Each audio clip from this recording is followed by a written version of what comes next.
Shalom Alehem Bapak Ibu Saudara yang dikasihi Tuhan. Hari ini bersyukur karena pertolongan Tuhan boleh menyertai setiap kita hingga sampai saat ini. Bersyukur untuk hari-hari yang kita terus jalani, itu semua karena anugerah yang Tuhan boleh berikan kepada kita. Bapak Ibu Saudara yang dikasihi Tuhan, perenungan kita pada hari ini terambil di dalam Titus 2 ayat 12 hingga ayat yang ke-13. Firman Tuhan berbunyi demikian. Ia mendidik kita supaya kita meninggalkan kefasikan dan keinginan-keinginan duniawi, dan supaya kita hidup bijaksana, adil, dan beribadah di dalam dunia sekarang ini, dengan menantikan penggenapan pengharapan kita yang penuh bahagia dan penyertaan kemuliaan Allah yang maha besar dan juru selamat kita, Yesus Kristus. Bapak Ibu Saudara yang dikasihi Tuhan, apakah kita kenal dengan kata gak ngefek? Bapak Ibu kenal gak sih dengan kata gak ngefek? Coba Bapak Ibu jawab dalam hati setiap pribadi Bapak Ibu. Apa sih yang kita kenal itu kata dari gak ngefek? Bapak Ibu, arti daripada gak ngefek itu artinya tidak memberi dampak atau perubahan apa-apa.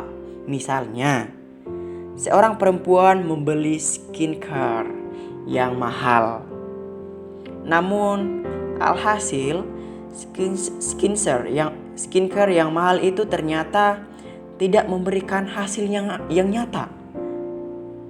Padahal skincare yang dia sudah beli itu sangat mahal sekali, namun menghasilkan tidak sesuai harapan. Sebagaimana skincare yang kita beli sangat mahal, namun tidak memberikan hasil yang nyata. Dengan kecewa Bapak Ibu, dia akan berkata, gak ngefek. Karena apa? Karena hasil yang sudah ia beli dengan harga yang mahal itu tidak sesuai keinginannya. Nah Bapak Ibu, demikian juga orang percaya. Seharusnya sebagai orang percaya yang telah menerima kasih karunia dari Kristus, seharusnya memberikan hasil dan dampak yang seharusnya sebagai umat yang telah menerima kasih karunia itu. Namun realitanya kasih karunia Allah seolah-olah gak ngefek bagi hidup kita. Jadinya ya percuma kasih karunia yang diberikan Allah pada kita itu tidak ada efeknya, tidak ada dampaknya di sana. Yang menjadi pertanyaannya adalah di mana salahnya di sana? Nah, Bapak Ibu, Rasul Paulus memulai perikop ini dengan penuh keyakinan dan kepercayaan diri yang sangat luar biasa. Karena kasih karunia Allah adalah kasih yang menyelamatkan kita. Sebagaimana Yesus telah mati bagi kita untuk dosa-dosa kita. Sebagaimana kedatangan Yesus Kristus yang pertama telah menghadirkan anugerah Allah yang menyelamatkan manusia dari dosa. Nah Bapak Ibu, kata sudah nyata. Dalam ayat 11 diterjemahkan dari kata epipano.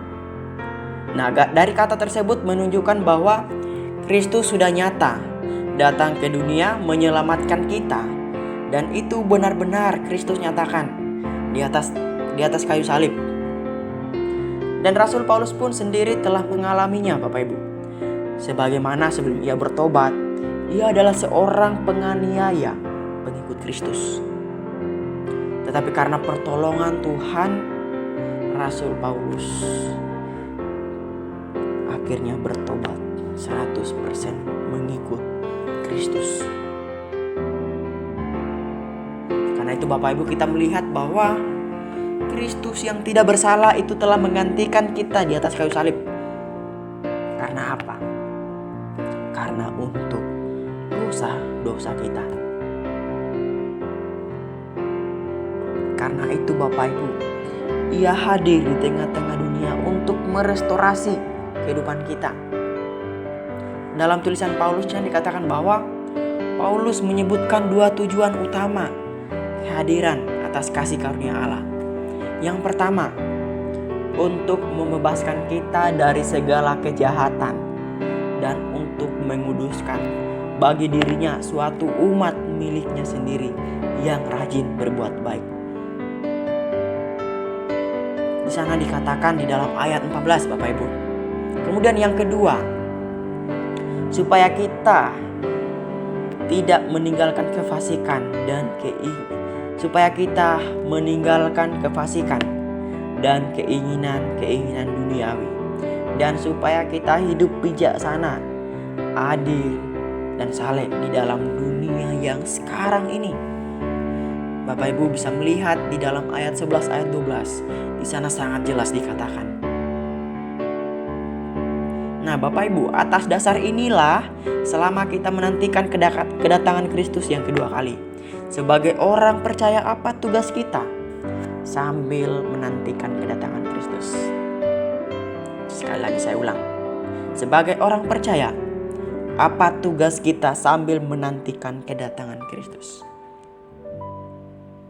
Yaitu sebagai orang percaya, yang kita lakukan adalah hidup dalam kebenaran dan juga kekudusan. Kiranya Tuhan memberkati kita dalam menantikan kedatangan Kristus. Sebagai orang percaya, kita mau hidup dalam kebenaran dan juga kekudusan. Mari Bapak Ibu kita berdoa. Bapa yang baik, terima kasih untuk kasih-Mu. Hari ini firman-Mu boleh menyapa kami. Tuntun kami Tuhan agar hidup kami semakin mengandalkan Engkau, semakin hidup di dalam kebenaran dan kekudusan-Mu. Kami juga Tuhan berdoa. Salah satu rekan kami merasakan sukacita yang dalam, karena pada hari ini saudara Axel Jeremy bertambah usia. Bersyukur Tuhan untuk kasih dan penyertaan Tuhan yang nyata bagi Axel Jeremy.